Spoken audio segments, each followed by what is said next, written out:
Hello guys, welcome back. First இன்னைக்கு market எப்படி close ஆயிருக்குன்னு சொல்லி பார்க்கலாம். அதுக்கப்புறம் நம்ம இந்த டைம் இன்வெஸ்ட்மெண்ட்டுக்கான கரெக்டான டைமா எப்படி வந்து நம்ம ஒரு ஸ்டாக்ஸ் வந்து பிக் பண்ணுறது, ஒரு இன்வெஸ்ட்மெண்ட்டுக்கும் சரி, இல்லைன்னா இப்போ ஆப்ஷன்ஸில் ஒரு பை ட்ரெண்டுன்னு தெரிஞ்சிச்சு. அப்போ பை ட்ரெண்ட் ஸ்டாக்ஸ் வந்து எப்படி சூஸ் பண்ணுறது, அதை நம்ம டீட்டெயிலாகவே வந்து பார்த்துடலாம். அப்போ ஃபர்ஸ்ட் நம்ம நிஃப்டி, இப்போது நிஃப்டி பார்க்கும்போது இன்றைக்கி வந்து ஒரு பாசிட்டிவ் நோட் அரௌண்ட் ஒரு 123 பாயிண்ட்ஸ் ஒரு பாசிட்டிவில் முடிஞ்சிருக்கு. பேங்க் நிஃப்டி பார்க்கும்போது 226 பாயிண்ட் வந்து பாசிட்டிவ். இப்போ ஆல்மோஸ்ட் பார்த்தீங்கன்னா எல்லாமே வந்து பாசிட்டிவ் இருந்திருக்கு எக்ஸப்ட் ஐடி செக்டர் மட்டும் ஒரு ஃப்ளாட் மார்க்கெட். மற்ற எல்லாமே வந்து ஒரு நல்ல ஒரு பாசிட்டிவ் இதில் தான் இருந்தது. இப்போது நம்ம லாஸ்ட் வீடியோ அந்த நிஃப்டியை பற்றி சொல்லியிருந்தோம். நிஃப்டி ஒன்ஸ் அந்த ரெசிஸ்டன்ஸ் பிரேக் அவுட் ஆச்சுன்னா அதுக்கப்புறம் நம்ம அடுத்ததில் டார்கெட்ஸ் வந்து நம்ம எக்ஸ்பெக்ட் பண்ணலாம் அப்படின்னு சொல்லிட்டு. ஏன்னா இப்போ இது நியர்பை டார்கெட்டே பார்த்தீங்கன்னா இப்போ இது பிரேக் அவுட் ஆச்சுன்னா நியர்பை டார்கெட் நான் என்ன சொல்லியிருந்தேன்னா 21,823. ஸ்டில் என்னோட வியூ சேம் தான். நிஃப்டி வந்து ஸ்டில் ஒரு ஹியூஜ் பை ட்ரெண்டில் இருக்குது. இப்போது ஒரு ரீட்டைலரோட மைண்ட் செட் என்னன்னா மார்க்கெட் ஃபுல்லாகவே ஒரு ஃபுல் ஃப்ளெஜாக வந்து மேலே போகுது. அப்போ மார்க்கெட்டில் எப்பவுமே வந்து ரீட்டைலர்ஸ் பொறுத்த வரையும் கரெக்ஷன் எதிர்பார்ப்பாங்க. ஏன்னா அவங்களோட ஒரு மைண்ட் செட்னா ஒரு 1000 பாயிண்ட்ஸ் மேலே போச்சுன்னா கண்டிப்பாக மார்க்கெட் கீழே வரும், ஒரு 300 பாயிண்ட்ஸ் இல்லை 400 பாயிண்ட்ஸ் கீழே வரும்னு எக்ஸ்பெக்ட் பண்ணுவாங்க. பட் மார்க்கெட் எப்பயுமே வந்து ஒரு ட்ரெண்டு பேஸ் பண்ணி தான் வந்து மார்க்கெட் மூவ் ஆகும். அசம்ஷன் பேஸ் பண்ணி ட்ரேட் பண்ணும்போது இங்கே லாஸஸ் ஆகிறதுக்கு பாசிபிலிட்டிஸ் அதிகமாக இருக்குது.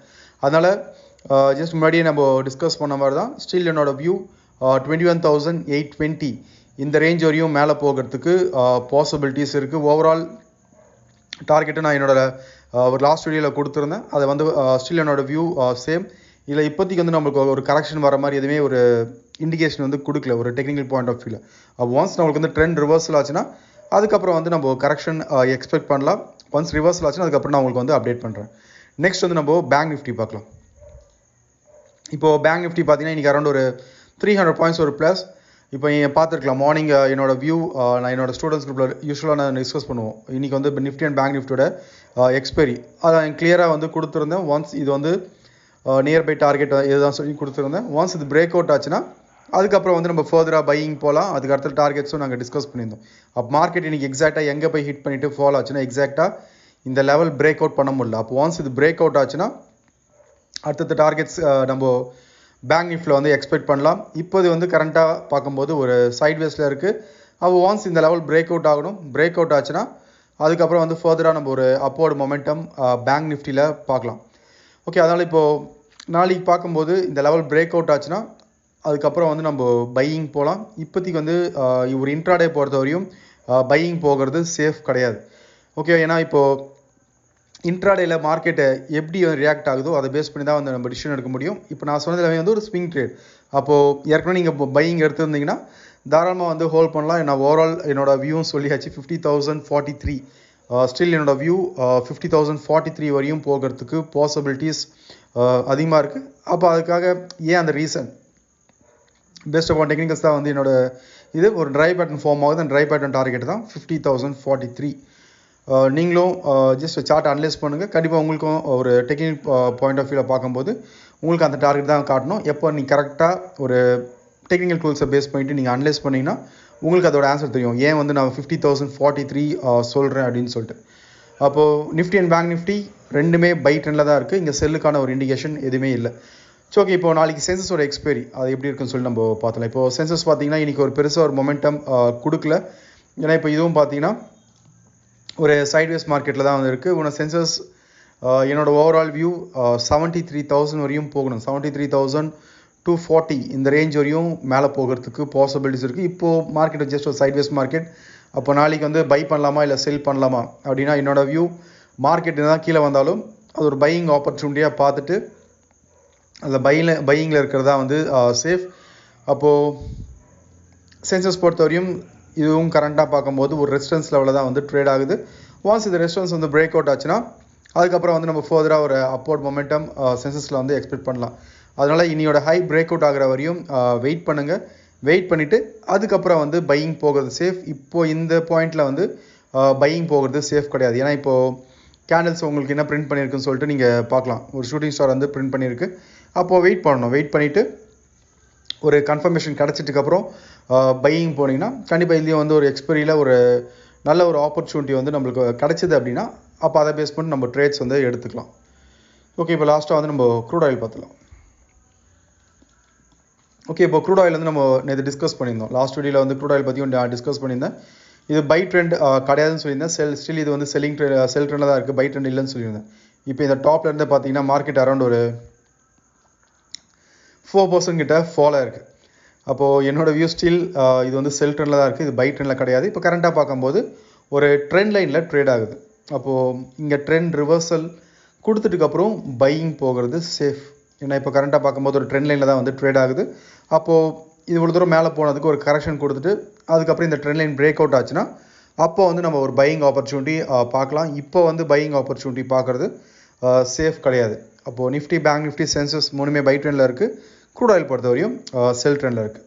ஸோ இப்போது நிஃப்டி அண்ட் பேங்க் நிஃப்டி இது வந்து இப்போது பை ட்ரெண்டில் இருக்கிறதுனால நிறைய பேர் யோசிக்கிற ஒரு விஷயம், இங்கே வந்து நம்ம எந்த ஸ்டாக் வாங்கினாலும் பை மேலே தானே போக போகுது. ஏன்னா நிஃப்டி, பேங்க் நிஃப்டி பை ட்ரெண்ட்னால எந்த ஸ்டாக்கில் நம்ம இன்வெஸ்ட் பண்ணாலும் கண்டிப்பாக பெர்ஃபார்ம் பண்ணியே ஆகணும்னு சொல்லிட்டு மோஸ்ட்லி நிறைய பேர் நினைக்கிற ஒரு விஷயம். பட் ஒரு ஸ்டாக்ஸ் ஒரு இன்வெஸ்ட்மெண்ட்டாக இருக்கட்டும், இல்லைனா நீங்கள் ஆப்ஷன் ஸ்டாக்கில் வந்து ஆப்ஷன்ஸ் ட்ரேட் பண்ணுறதா இருக்கட்டும், ஃபர்ஸ்ட் நம்மளுக்கு வந்து இண்டெக்ஸை பேஸ் பண்ணிவிட்டு ஸ்டாக்ஸை சூஸ் பண்ண மாட்டோம். அப்போ நீங்கள் எந்த ஸ்டாக்கில் வந்து இன்வெஸ்ட் பண்ண போகிறீங்களோ இல்லை நீங்கள் ஆப்ஷன் ட்ரேட் எடுக்க போகிறீங்களோ அப்போ அந்த ஸ்டாக் என்ன ட்ரெண்டில் இருக்குது, பை ட்ரெண்டில் இருக்கா இல்லை செல் ட்ரெண்டில் இருக்கா, அதை தெரிஞ்சுக்கிட்டு அதை பேஸ் பண்ணிவிட்டு நீங்கள் ட்ரேட் பண்ணால் மட்டும்தான் ப்ராஃபிட்ஸ் பண்ண முடியும். சும்மா ஒரு எக்ஸாம்பிள்னா இதில் வந்து நான் காட்டுறேன். ஃபார் எக்ஸாம்பிள் இப்போ நம்ம பேங்க் நிஃப்டி எடுத்துக்கலாம்.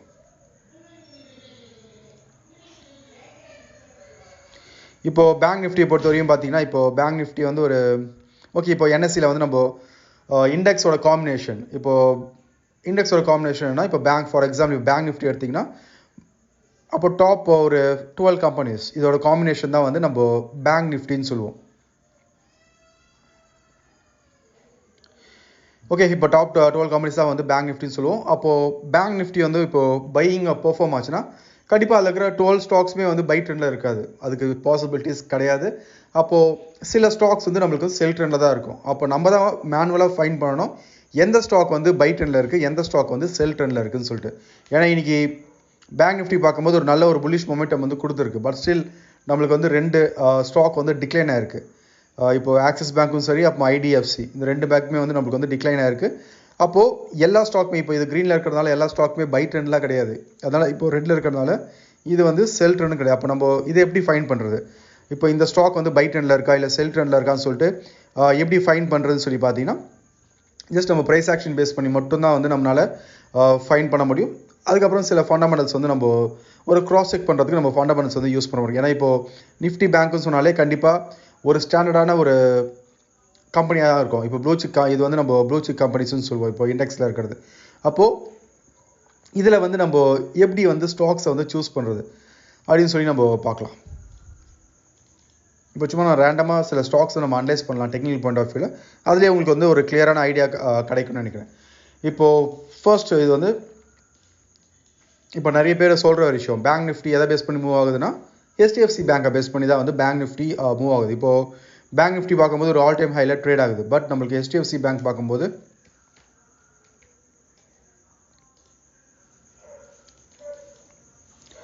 இப்போ HDFC பேங்க்கும் நம்மளுக்கு வந்து ஒரு நல்ல ஒரு மொமெண்டம் கொடுத்துருக்கு. இப்போ லாஸ்ட் ஒரு 1 மந்த்தாக பார்க்கும்போது ஒரு நல்ல ஒரு மொமெண்டம் வந்து கொடுத்துருக்கு. பட் நம்மளுக்கு ஓவராலாக வந்து பேங்க் நிஃப்டி HDFC பேங்க் வந்து என்ன ட்ரெண்டில் இருக்குது, இப்போ கரண்ட்டாக எப்படி இருக்குன்னு சொல்லி பார்த்தீங்கன்னா இப்போ HDFC பேங்க் வந்து கரண்ட்டாக நம்மளுக்கு மேஜராக ஒரு ரெசிஸ்டன்ஸ் லெவலில் வந்து ட்ரேட் ஆகுது.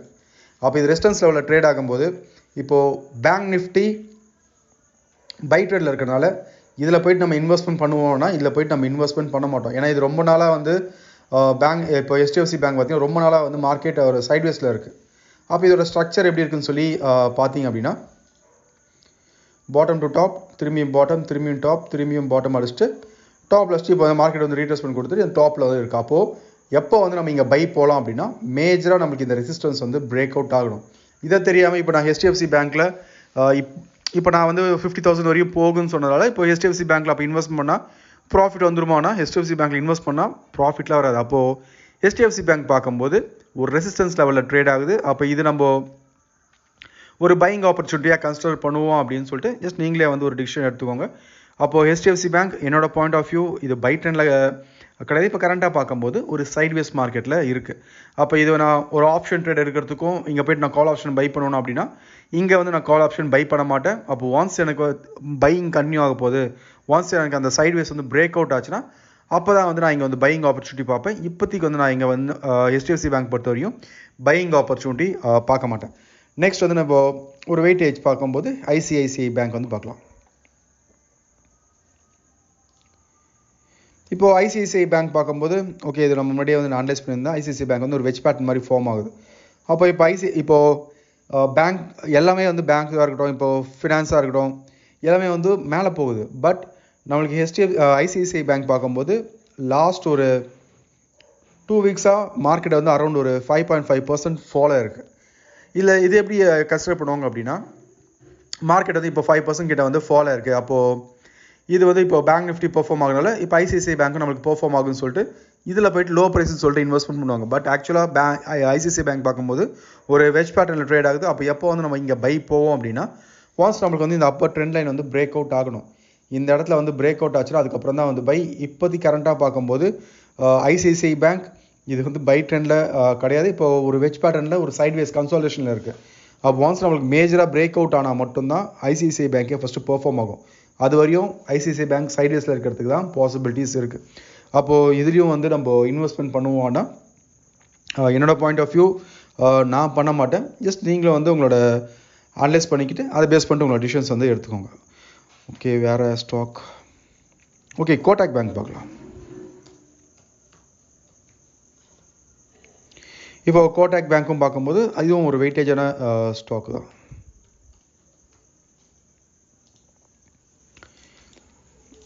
ஓகே, இப்போ கோட்டாக் பேங்க் பார்க்கும்போது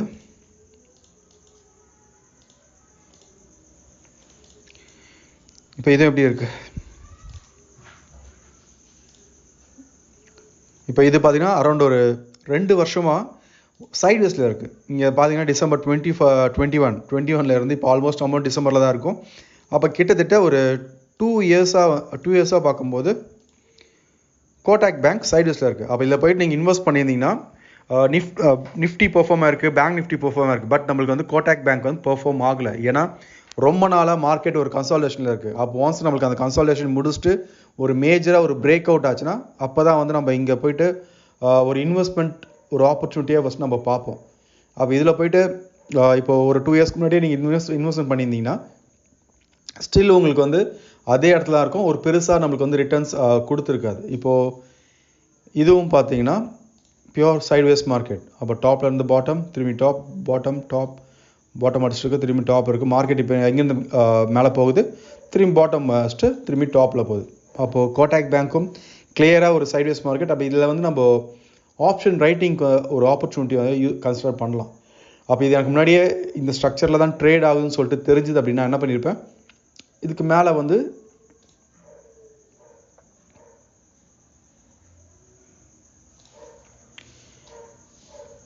இதுக்கு மேலேயும் கீழேயும் நான் என்ன பண்ணிப்பேன், ஆப்ஷன் ரைட்டிங் பண்ணிவிட்டு அதை பேஸ் பண்ணிவிட்டு நான் என்ன பண்ணிப்பேன், ஒரு ப்ராஃபிட்ஸ் இதில் வந்து நான் பண்ணியிருப்பேன். அப்போது ஒரு இண்டெக்ஸை பேஸ் பண்ணிவிட்டு நம்ம ஸ்டாக்ஸை சூஸ் பண்ண மாட்டோம். ஸோ ஓகே, லாஸ்ட் ஸ்டாக் இப்போது SBI பேங்க். இப்போ SBI பேங்க் பார்க்கும்போது ஓகே, இப்போ SBI பேங்க் பார்க்கும்போது ரொம்ப நாளாக இதுவும் வந்து நம்மளுக்கு வந்து ஒரு ட்ரையாங்கிள் பேட்டர்ன் மாதிரி ஃபார்மாக இருந்தது. ட்ரையாங்கிள் பேட்டர்ன் ஃபார்ம் ஆகிட்டு இப்போ தான் நம்மளுக்கு மேஜராக ஒரு பிரேக் அவுட் இருக்குது, ரீடெஸ்ட்டும் பண்ணியாச்சு. அப்போ இங்கிருந்து ஒரு ஃபுல் ஃப்ளெஜாக ஒரு மேலே போக ஆரம்பிச்சது அப்படின்னா என்னோட வியூ SBI பேங்க்கில் வந்து அரௌண்ட் ஒரு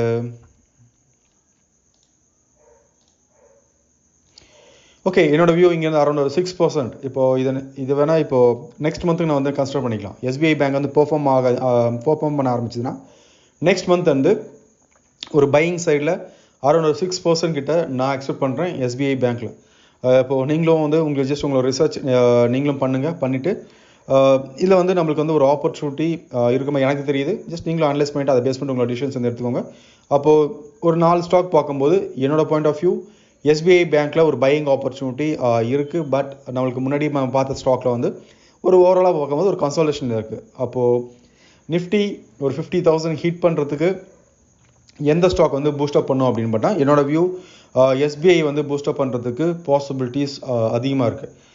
இப்போது SBI பேங்க்கில் எனக்கு அடுத்த மந்த் இப்போ இப்போ ஆல்மோஸ்ட் நம்மளுக்கு வந்து முடிஞ்சிருச்சு. இப்போது இன்னும் டூ ட்ரேடிங் செஷன்ஸ் தான் இருக்குது. ஓகே, அரௌண்ட் இப்போ நாளைக்கு மட்டும்தான் இருக்குது ட்ரேடிங் செஷன், நாளைக்கு மட்டும்தான் இருக்குது. அப்போது ஜனவரி கன்சிடர் பண்ணும்போது இதில் வந்து எஸ்பிஐ பேங்க்கில் அரௌண்ட் 6% நான் எதிர்பார்க்குறேன். இதில் நம்ம இன்வெஸ்ட்மெண்ட்டும் பண்ணலாம், இல்லை ஆப்ஷன்ஸில் ட்ரேட் பண்ணும்போது கரெக்டான ஒரு என்ட்ரி பார்த்துட்டு அதை பேஸ் பண்ணி நம்ம ஆப்ஷன்ஸில் பண்ணாலும் இதில் ஒரு நல்ல ஒரு ப்ராஃபிட் எடுக்கிறதுக்கு பொட்டென்ஷியல் அதிகமாக இருக்குது. ஓகே, அப்போ 4 ஸ்டாக் சும்மா நம்ம 4 ஸ்டாக் அனலைஸ் பண்ணதுலேயே கிளியராக தெரிஞ்சிருச்சு எந்த ஸ்டாக்கில் நான் இன்வெஸ்ட்மெண்ட் பண்ணலாம், எந்த ஸ்டாக்கில் நம்ம இன்வெஸ்ட்மெண்ட் பண்ண ரிட்டர்ன்ஸ் வராதுன்னு சொல்லிட்டு. இந்த மாதிரி தான் நம்ம மேனுவலாக உட்காந்து ஸ்டாக்ஸை அனலைஸ் பண்ணுவோம். சும்மா ஒரு டாப் கெய்னர்ஸில் இருக்குது பை பண்ணலாம், டாப் லூஸில் இருக்குது செல் பண்ணலாம், இந்த மாதிரி நம்ம உட்காந்து ட்ரேட் பண்ணுறனால தான் மோஸ்ட்லி நிறைய பேர் வந்து லாஸஸ் ஆகிறதுக்கு பாசிபிலிட்டிஸ் அதிகமாக இருக்குது. அதனால் எப்பயுமே நீங்கள் ஒரு விஷயம் பண்ணும்போது ஃபர்ஸ்ட் அதுக்கு ஏதாச்சும் ஒரு பேசிக் ரீசன் இருக்கட்டும். இந்த ஸ்டாக் நான் பை பண்ணுறேன்னா எதுக்காக பை பண்ணுறீங்க? ஒரு ஸ்டாக் நீங்கள் செல் பண்ண போகிறீங்கன்னா எதுக்காக செல் பண்ண போகிறீங்க? ஏன்னா இன்றைக்கி வந்து ஓகே, நம்ம மந்த்லி நாங்கள் ரிவ்யூ செஷன் என்னோட ஸ்டூடெண்ட்ஸ் குரூப்பில் வந்து ரிவ்யூ செஷன் கனெக்ட் பண்ணுவேன். அதில் நான் என்னோட ரெக்கமெண்டேஷன் வந்து கொடுத்துருந்தேன், ஹிந்துஸ்தான் கார்ப். இப்போ அதுவே நம்ம பார்த்துலாமே.